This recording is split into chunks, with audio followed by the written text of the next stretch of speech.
This is a new voice for a new Scotland. IndyLive.radio.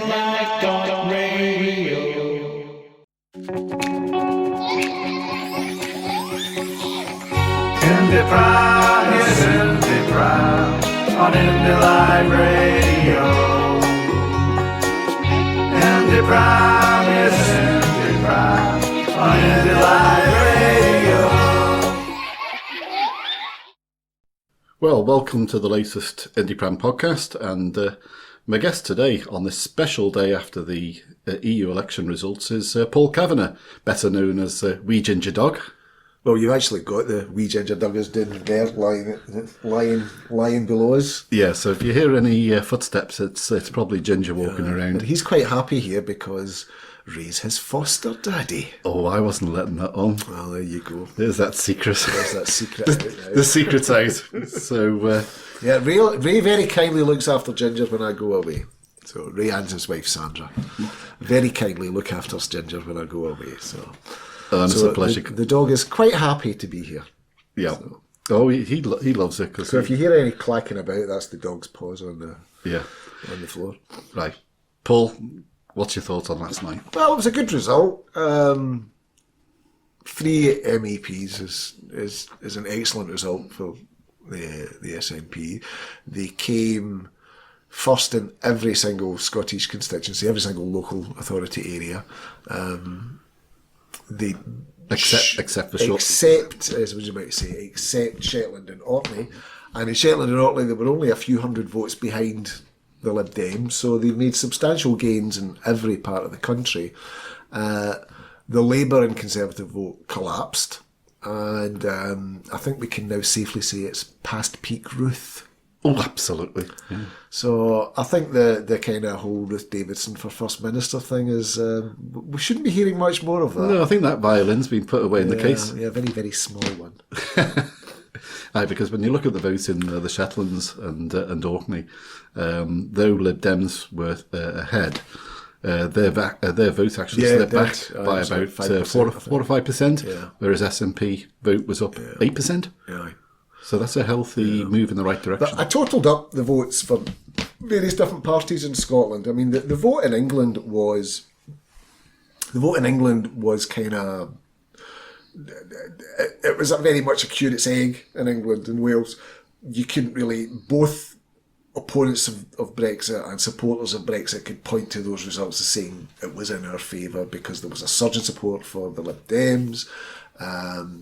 There was equally a massive vote for the Brexit Party, for Nigel Farage's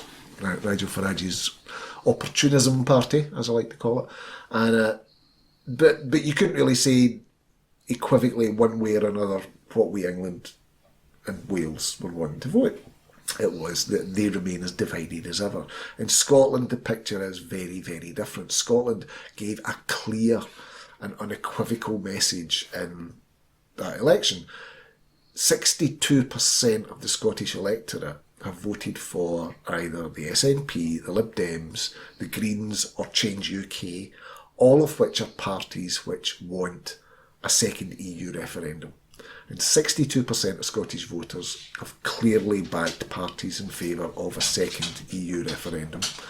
Only 28% of Scottish voters, I can't remember the exact figures, 14.5% or whatever it was for the Brexit Party, and somewhat less than that for, I think it was 12% for the Tories, and then it was about 1.5% for the rump of UKIP, want Brexit. So Scotland is very, very clearly opposed to Brexit. That's what this result tells us.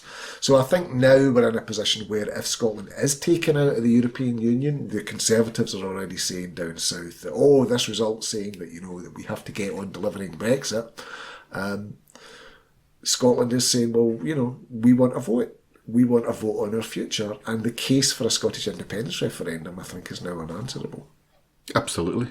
Because Ian Blackford has basically said, though it's not been a vote for independence, it's given a very strong.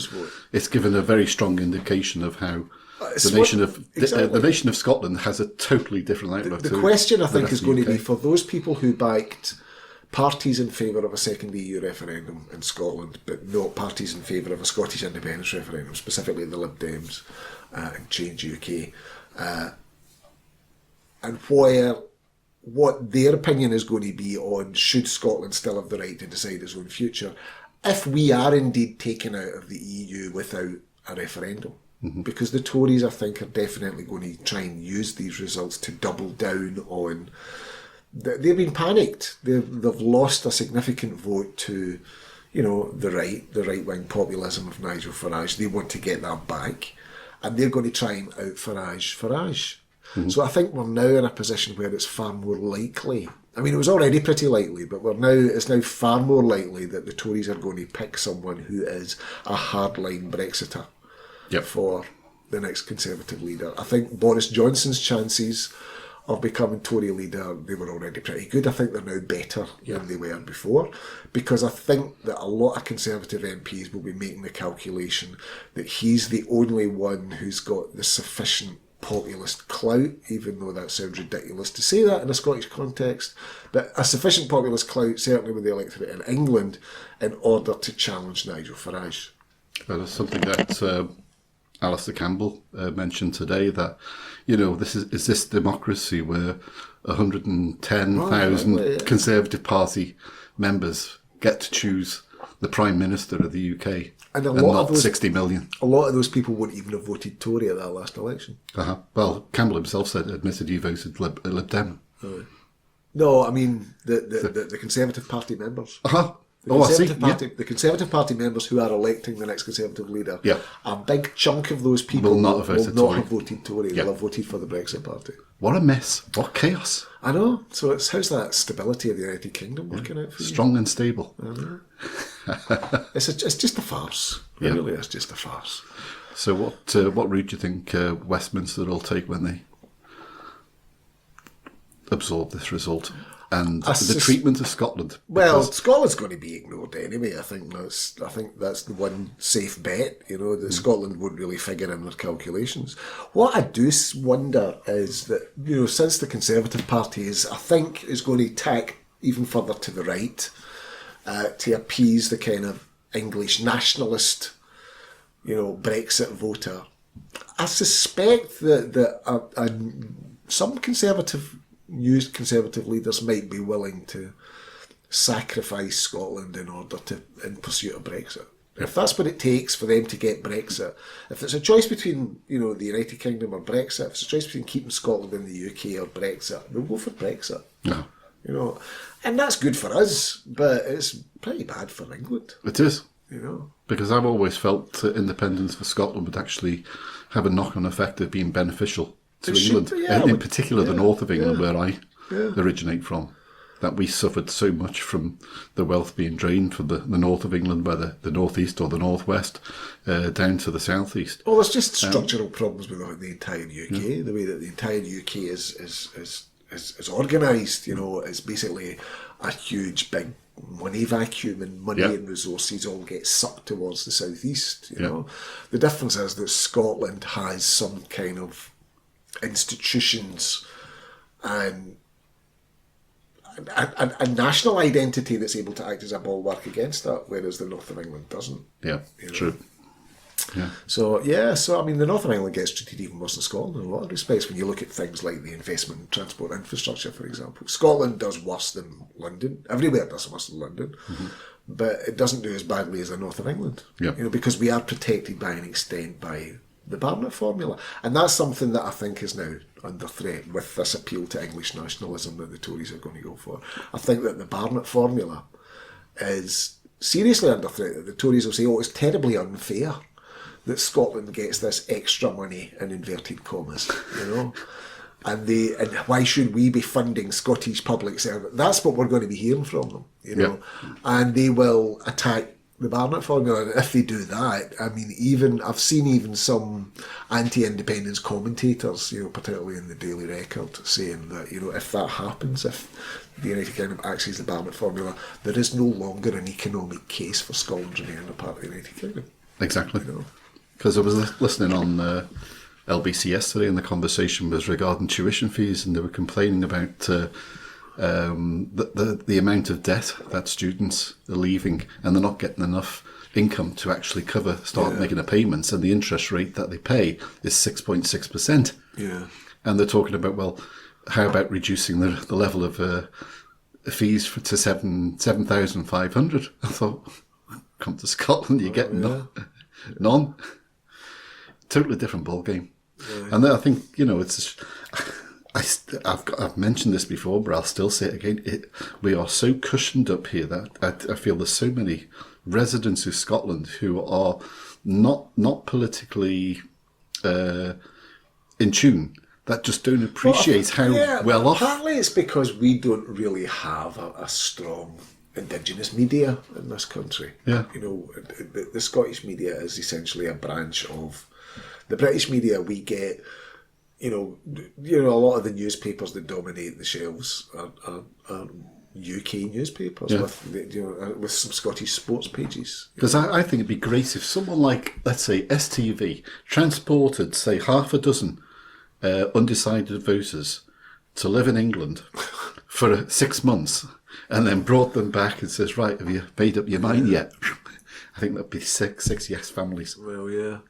I mean, it's the health service and the education service in England is in crisis. Uh-huh. They're in crisis. I mean, I'm not trying to pretend that everything in Scotland is wonderful and rosy, but you can't separate what's going on in Scotland from the fact that the funding decisions, that the final decision on funding is made by Westminster. Yeah. The Scottish Government is given a fixed amount of money.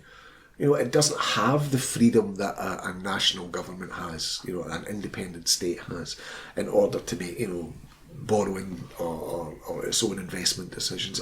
It's limited, it's constrained by the Scotland Act and the limitations that are imposed on it by Westminster and the devolution settlement, Yeah. So it's not really a fair comparison to say, what opponents and independents are trying to do is to compare the SNP's running of a devolved administration with an independent Scotland. I mean, that's so wrong on so many levels, partly because, Scotland's not an independent country. You can't really compare, the potentials of a devolved government with the potentials of an independent country. Correct. But also because you're talking about the policy decisions of an individual party. Yeah. It's not about an individual party, because when Scotland becomes independent, it will be a democracy. Correct. And if we are foolish enough, we could even vote for Ruth Davidson as First Minister. God forbid. Yeah. But theoretically, that's a possibility. Well, that's actually something I mentioned. Well, it's something I mentioned, and one day I'm going to put my speech at the march in Stornoway on. I'll put it on the podcast, but that's one of the things I said, is that we have to remember that in an independent Scotland there will still be people with a Conservative outlook. Of course. A Labour outlook, a Liberal Dem outlook. It's not just going to be SNP and Green. So there's going to be a voice for everyone, so people shouldn't be scared. Well, I think one of the biggest arguments for Scottish independence is that after independence, Scottish politics will realign. Uh-huh. Because the fault lines in Scottish politics at the moment, independence or not, will no longer exist. Because there's something that you've mentioned that I always liked. What was that? That you want your elected MPs to be here because they're going to be closer for you to kick the arse off. Yeah, because we need to they need to be accountable to us. The problem we've got at the moment, Brexit will be decided by people who are not accountable to the electorate of Scotland. Yeah. We are essentially powerless. Even though, yesterday, that result came out, and it was a very strong, today rather, that really strong result came out in Scotland. 62% of the people of Scotland want a second EU referendum. They voted for parties that very clearly state that in their manifestos, that they want a second EU referendum. We won't get it, because we don't have any effect on the course of Brexit. We've had no effect on the negotiations. We've had no input into the type of Brexit that we're going to get, And essentially the problems of Scotland are caused by the fact that we are essentially powerless to effect our own fate. It strikes me as being utterly ludicrous that countries like Estonia and Malta have more influence over Scotland's destiny right now than Scotland does itself. Yeah. Because they have a veto in the European Union. They can say whether or not, aye or no, whether or not the UK gets an extension to Article 50. They can have an input into the Brexit negotiation process in a way that Scotland can't. And they have more influence than we do. Tiny countries with a fraction of the population that Scotland has. Of countries of hundreds of thousands of a population. Well, I think there's 1.5 million people in Estonia. There's, I think it's 300,000 in Malta. Yeah. I think there's about 600,000. I'm not sure in Luxembourg. You know, there's 1.5 million or so, and 2 million I think in Latvia. Another 2 million in Lithuania. All of these countries are much smaller than Scotland is in terms of population, but they have considerably more clout than Scotland does because they're independent members of the European Union. How would you feel that? Because I think the other point, by the way, is that the countries the same size as Scotland in the European Union. We were talking about 6 MEPs. Yeah. You know, Scotland elected 6 MEPs yesterday.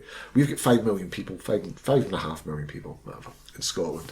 Our population size is the same as Denmark's and the same as Finland's. They've also got just over 5 million people each.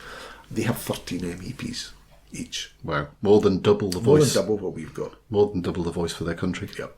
So there's a UK benefit for you right there. Yeah. You know? Yeah. We keep on coming up.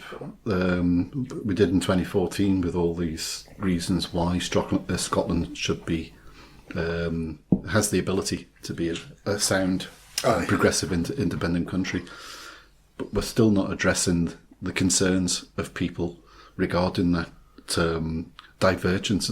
Insofar as that, a lot of people are concerned. Well, what's going to be the future relationship with England? And I keep on saying, well, at the end of the day, all we're doing is having a diversion regarding the politics. That we have a different, we've got a different outlook, and that's been proven election after election. Certainly proven today with the EU election. How do you feel if you were talking to a undecided or no voter who's, I'm so strong with this relationship with England, I don't want us to lose it? How would you get over that? Yeah, but there's a difference between having a close relationship with a neighbouring country and allowing that neighbouring country to decide your own country's fate. True. You know, and that's where we are at the moment. I mean, it's a simple fact of demographics. England has vastly more population than Scotland does. England is, all by itself, England is 85% of the population of the United Kingdom. A UK Prime Minister has to take into account what England wants, because that's 85% of the population. And that works fine as long as Scotland and England want the same things. And for most of the 20th century, they did. You know, for most of the 20th century, Scotland and England both alternated voting Labour and voting Tory. And most of the time, or often enough, Scotland got what it voted for because it was on the same page as England. But Brexit has blown that out of the water. We're now seeing that what Scotland wants and what England wants are two completely different things. And they're not reconcilable anymore. So we're now in a position where we have to say, well, we need to say either we decide our own future or we allow England to decide it for us. And personally, I think that we need to decide our own future, because then we can build a constructive relationship with England. Because if we don't, and we allow England to impose its will upon us the way it's happening because of the nature of the United Kingdom, then that will breed resentment, that will breed dislike and distrust, and a sullen and resentful population in Scotland. And that will damage our relationship with our closest neighbour. Yeah. And that's really bad for Scotland, and it's really bad for England. Yeah. So if we want a healthy adult relationship with England, with the other nations on these islands, we have to do it from a position of equality. Because right now we're not in that position of equality. Right now we're in a subordinate position where Scotland is dictated to by the electoral needs of a much, much larger country.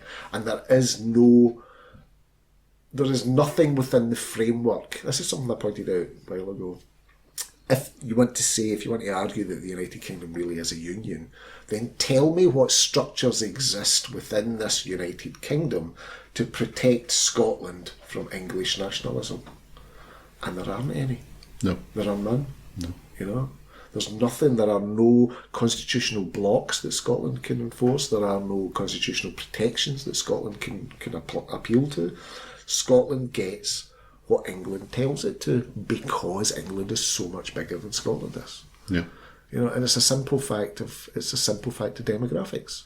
So if we want our voice to be heard, we can only do it from a position of equality. I mean, it's very obvious, you know, that the way that the difference in treatment between the difference in standing between Scotland and Ireland, you know, in the Brexit negotiations. You know, Scotland has been ignored, it's been sidelined, it's been silenced, it's been told to shut up, it's been told, well, you know, you didn't vote, really, it was a UK-wide vote, and because England is, you know, 85% of the population, we have to do what England wants, you know. Whereas Ireland, you know, it really is a member of a family of nations, because it's got another, you know, it's got the other 26 EU member states on its side. Yeah. You know, making sure that Irish needs and Irish interests are respected. Who's doing that for Scotland? Nobody. It sure as hell isn't the British government. Nobody down there. You know? No, because Sure as hell isn't the British government. I keep on looking back. I'll never forget it. It's imprinted in me. Is after the 2014 election referendum. Then we had the Smith Commission. Aye. And all the parties came together and they went in an agreement, but then that went through for the Scotland Act.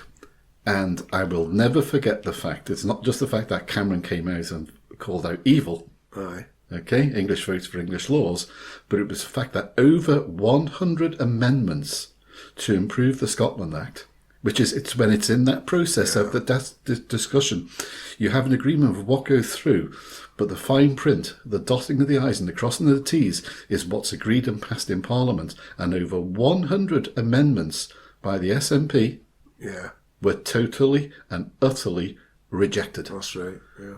Yeah, not one. That would have made running Scotland so much better. Yeah.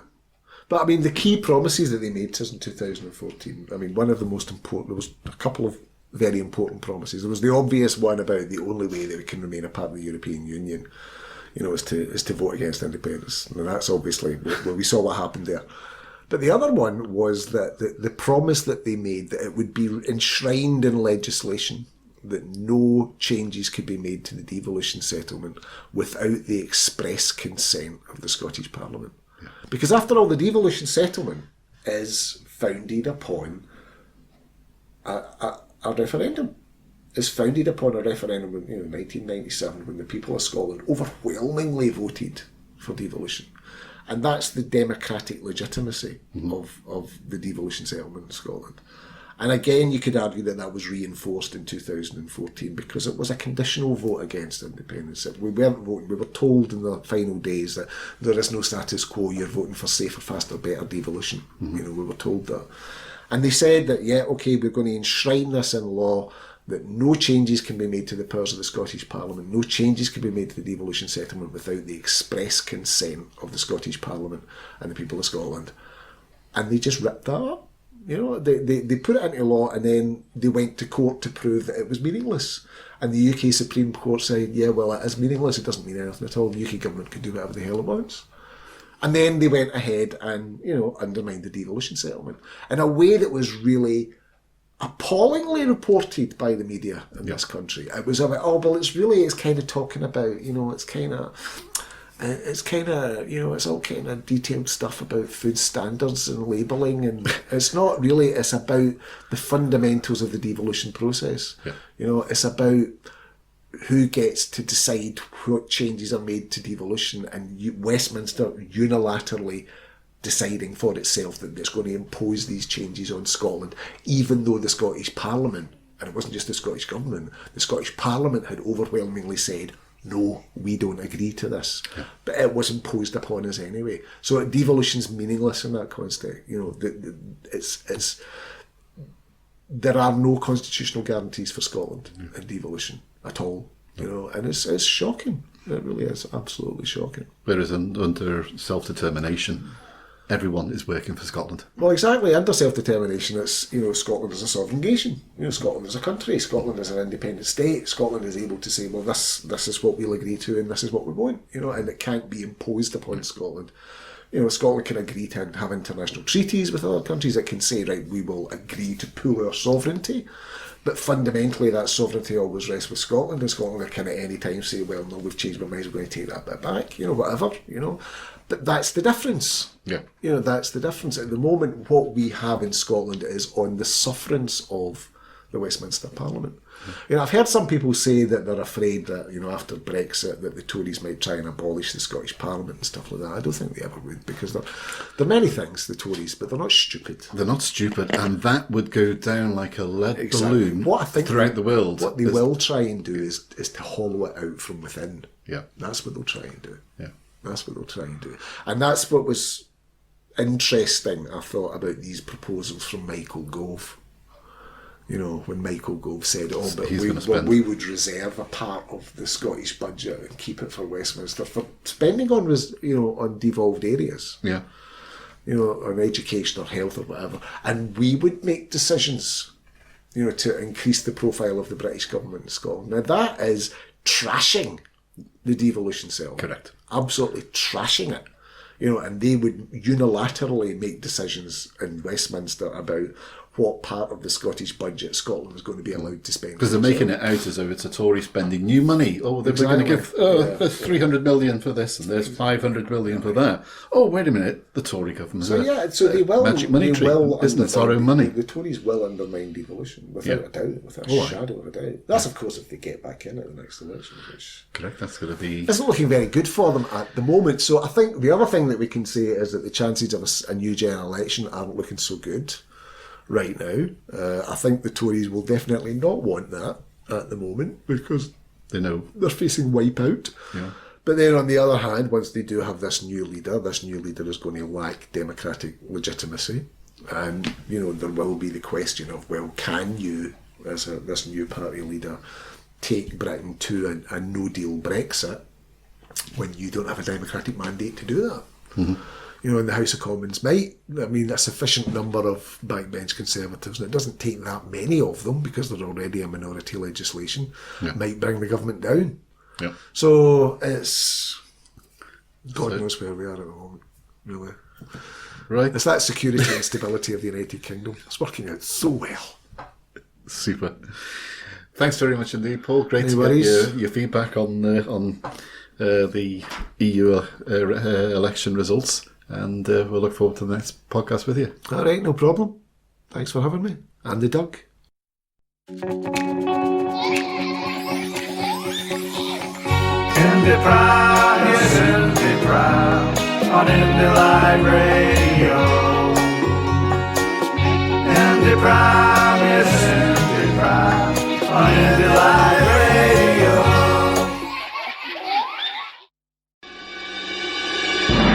This is a new voice for a new Scotland. IndyLive.radio.